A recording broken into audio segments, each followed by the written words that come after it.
Hi everybody, Senior Blood and Iron Instructor Stephen Keim here. Today I'm going to cover a very important topic in this video, sword cleaning and maintenance.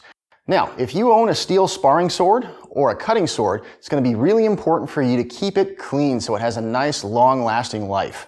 Now, depending on who you are and what kind of swords you have, there are going to be different essentials in your kit. So today I'm going to go through some of the essentials that we use at Blood and Iron in our sword cleaning kit.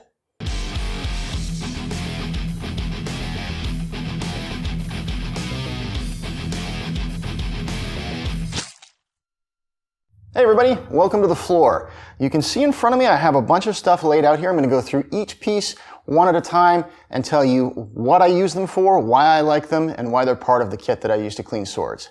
In front of me, you'll probably notice we have my cutting sword, the Albion Cressy, and to my right, you'll notice we have one of our new Ensifer sabers. I chose these swords because they're the nicest looking, and I quite like them. So, without further ado, we'll start with the file. Now, as you spar with your sword, it's going to burr. Edge-on-edge contact will create small abrasions in the steel, and if you leave them unchecked, they could really turn into a bad sort of almost saw blade-like substance that can damage attire and skin if you don't do something about them. So the file, we use that to clean the burrs off the sword. And you want to make sure you follow the same bevel that's on the sword to begin with, so it's as smooth as possible. It may take some time depending on how much you've used your sword in the past before cleaning. So regular use of this to deburr your sword is ideal to make sure it doesn't become more dangerous than it needs to be.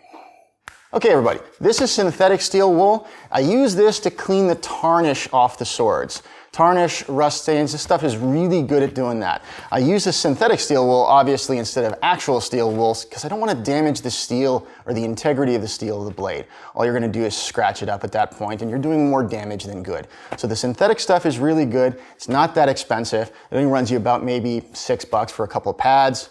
Again, pricing will differ depending on where you buy it and what brand you use, but it's not that expensive to get. Now, this stuff is good when you go across the length of the blade. You don't want to go perpendicular to the length of the blade because it creates kind of an ugly crosshatch pattern, which won't look really good when you start polishing the sword. So I like to follow the length of the blade from the crossguard to the tip if I'm cleaning the sword that way, because once I apply the polish, it gives it a nice shine. Sandpaper. Like the synthetic steel wool, it's really good for cleaning off rust stains, tarnish, and overall degradation of the steel. But you want to make sure that you get very fine grit sandpaper. This is 600 grain sandpaper, and that's about as coarse as you want to go. Ideally, you want to use 1,000 grain sandpaper. It's going to be a bit more expensive, around $16 if you buy the sheets off of Amazon. I got this stuff for about $9 for a few sheets. There's 5 sheets in this packet, so it's a pretty good deal.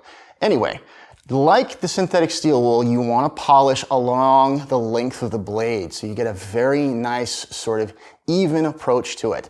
That way you won't create dull, ugly looking scratch patterns that are going to show up after you polish it. WD-40. This stuff is great, especially after you use the sandpaper or the synthetic steel wool. When you use a synthetic steel wool, you're going to create particulates on the blade's profile, and you're going to need to clean these off. Just wiping it with a piece of paper towel will leave stuff behind. I like to use this stuff and spray it along the blade, let it sink in, and then I'll use the paper towel to wipe it clean. Make sure you wipe it completely off the blade, because this stuff is water-based. You don't want to leave any excess moisture on the steel before you polish it. Last but most important, we have the polish. Now, we like to use ATF, automatic transmission fluid, because it's very inexpensive. This bottle only costs about $5 Canadian. There's obviously different brands you can get, but it's not really necessary to get the gold standard brand when the cheaper bottles will do the same job just as well. After we've finished wiping off all of the stains, all of the rust, and polishing it with a WD-40, dab this on a piece of paper towel and apply a very healthy coat to the blade on both sides, and it'll give it a really, really nice polish. This will also protect it from moisture from the outside. If you're using this on a steel cutting sword and you have a wood core scabbard, this stuff nicely coats the inside of the wood core scabbard and it keeps your sword in good shape for storage over long periods of time. It's really great stuff. Not everybody has the option of cleaning your sword outdoors in a dry environment. You know, it rains sometimes, so sometimes you're gonna have to do this inside. So it's important to have a drop sheet or a towel or something on the floor to soak up all those chemicals, because you really don't want stuff like ATF and WD-40 going into your carpet or staining your kitchen floor. It's really kind of ugly. If you have a nice dining table, you don't want chemicals on that. So get yourself a drop cloth, use an old towel, an old t-shirt, anything that'll keep the chemicals from permeating the surface that you're going to be cleaning your sword on is going to be good. Couple of honorable mentions.